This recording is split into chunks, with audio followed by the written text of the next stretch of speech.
this is Let's Try It. Today we'll be making chicken broth.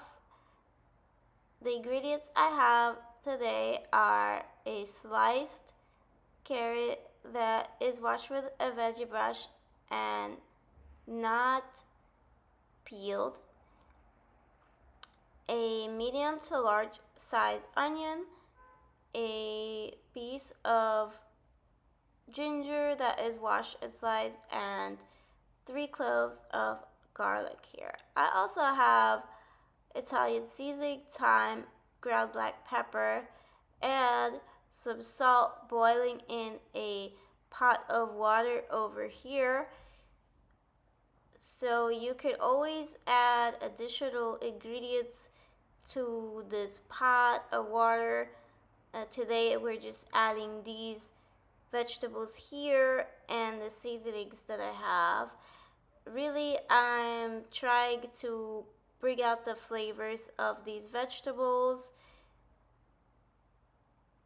So I have here a teaspoon each of thyme and Italian seasoning and 1/4 of a teaspoon of pepper.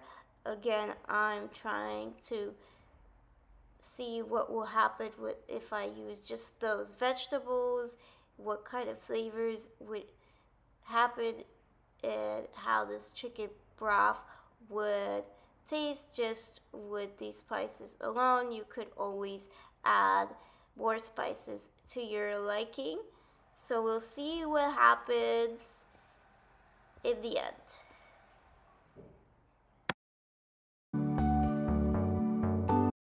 Okay, so adding the seasoning in with all the drumsticks and vegetables in the pot already.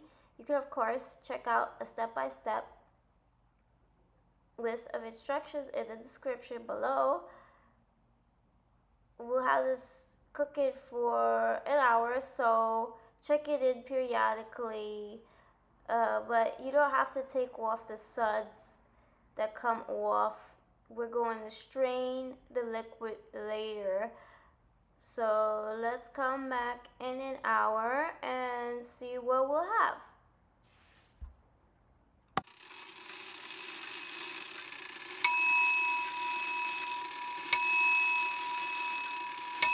Okay, so here I have the strained out chicken broth, and these are the ingredients that were in the broth. So I got the carrots, the chicken, drumsticks, and the onion in there, some garlic pieces. I'm gonna discard the vegetables but keep the chicken legs to eat them. But I will use this chicken broth for another recipe, which is what you can do with chicken broth, or you can make a chicken soup with the chicken broth if you like.